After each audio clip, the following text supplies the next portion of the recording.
Hi friend, welcome to my YouTube channel sings English BB की। तो आइए दोस्तों, आज फिर से एक नई स्टोरी रीड करते हैं और इसकी हिंदी समझते हैं। तो without delay let start reading. तो सबसे पहले स्टोरी का टाइटल देखते हैं। स्टोरी का टाइटल है द स्वान्स नेक्स। क्या मतलब हुआ? हंसों की गर्दनें। स्वान मीन हंस। ठीक है, चलिए अब इसे अच्छे से समझते हैं। लॉन्ग अगो, बहुत समय पहले, swans had graceful bodies and short necks. हंसों के पास सुंदर शरीर और छोटी गर्दनें थी। शॉर्ट में छोटा या छोटी। ऑन द अदर हैंड, तो दोस्तों अदर हैंड का मतलब ये नहीं दूसरा हाथ या अन्य हाथ, इसका सेंस है दूसरी ओर। दूसरी ओर ducks had big and bulky bodies.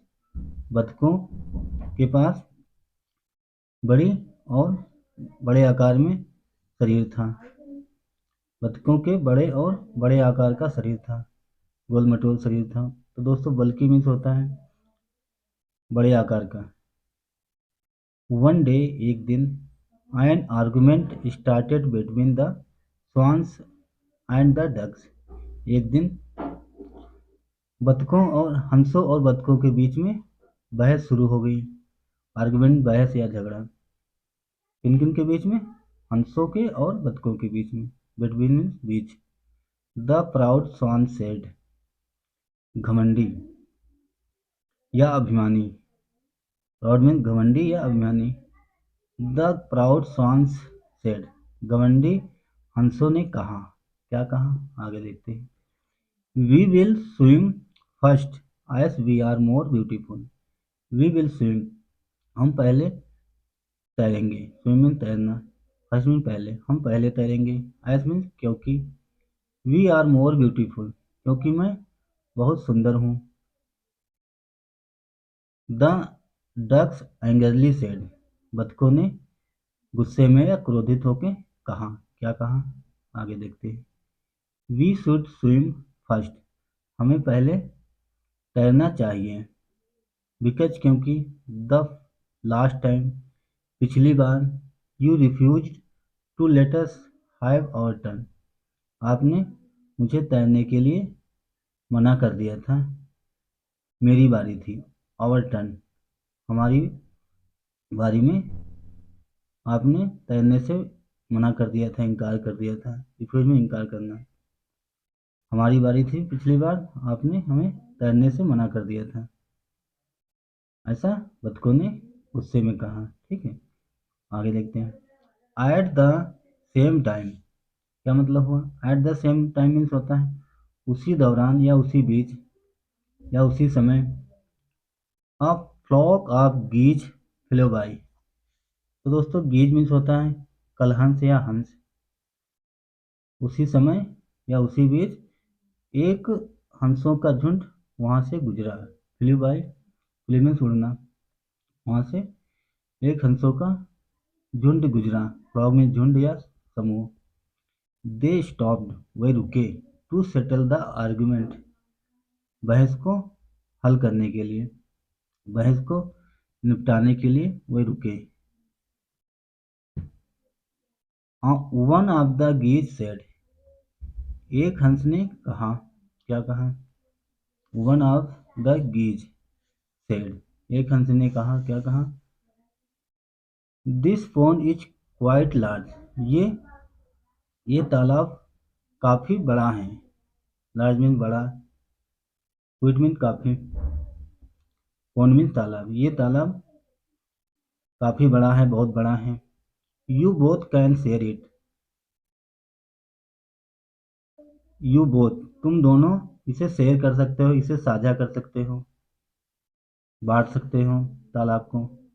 The swans were not satisfied with this statement. The swans, हंस, सेटिस्फाइड नहीं थे, संतुष्ट नहीं थे। इससे with this agreement, this statement, इस बयान से, इस बात को लेकर हंस सेटिस्फाइड नहीं थे, संतुष्ट नहीं थे। And a flight broke out, और झगड़ा शुरू हो गया। फाइट ब्रोक आउट मीन्स होता है झगड़ा शुरू हो जाना, झगड़ा शुरू हो गया। ठीक है, आगे देखते हैं क्या होता है स्टोरी में। The ducks bite the swans necks. बतखों ने हंस की गर्दनों को काट लिया, काट दी। बाइट मीन्स काटना। बतखों ने हंसों की गर्दनें काट दी, काट ली। एंड पुल्ड देम हार्ड, और उन्हें तेजी से खींचा, जोर से खींचा। हार्ड में जोर या तेजी से खींचा। The swans necks had stretched so long। हंसों की गर्दनें काफी लंबी खिंच गई। That की they almost lost their balance। उन्होंने अपना संतुलन खो दिया। जब उनकी गर्दनों को खींचा गया, हंसों की, बतखों ने गर्दन खींची तो उनकी जो लंबाई थी, स्टेज में लंबाई तो लॉन्ग, लंबी हो गई। गर्दनें हंसों की लंबी हो गई।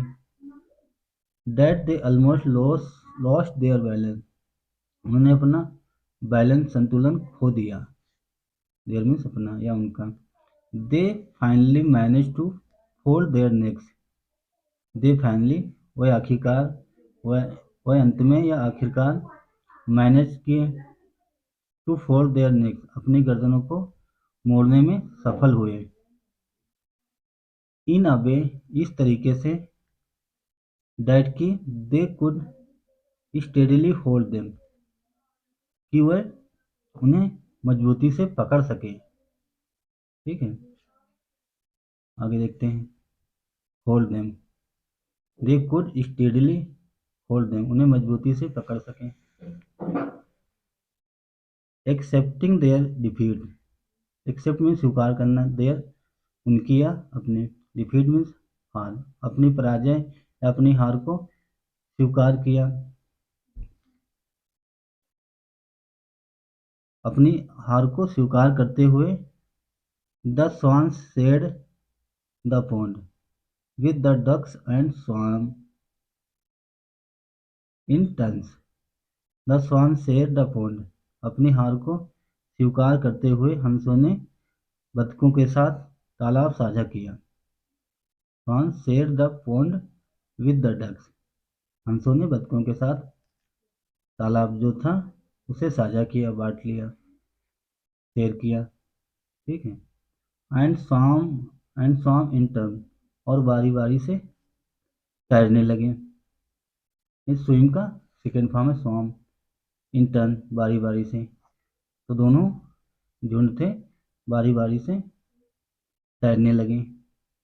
और इसमें हमें मोरल क्या मिलती है, शिक्षा क्या मिलती है, वो भी देखते हैं। मोरल है, if you do not help others than others will not help you. Would not को शॉर्टकट में, विल नॉट को शॉर्टकट में वॉन्ट लिखते हैं, help you. If you do not help others, अगर आप दूसरों की मदद नहीं करते हो, देन तो अदर्स, दूसरे भी आपकी मदद नहीं करेंगे। ठीक है, तो टोटल का अर्थ हुआ, अगर आप दूसरों की सहायता नहीं करते हैं, मदद नहीं करते हैं, तो देन मीन्स तो दूसरे भी आपकी मदद नहीं करेंगे, सहायता नहीं करेंगे। तो दोस्तों, विल नॉट को ऐसे लिखते हैं ओंट, ये बात ध्यान रखना। ठीक है, तो दोस्तों ये थी हमारी छोटी सी स्टोरी। अगर आपको हमारा प्रयास अच्छा लगा, अगर आपको इस वीडियो से जानकारी मिली, तो ज़रूर लाइक करें वीडियो को, और चैनल को भी सब्सक्राइब करें। आप फोटो में देख सकते हैं, बतख हैं, गर्दन पकड़े हैं।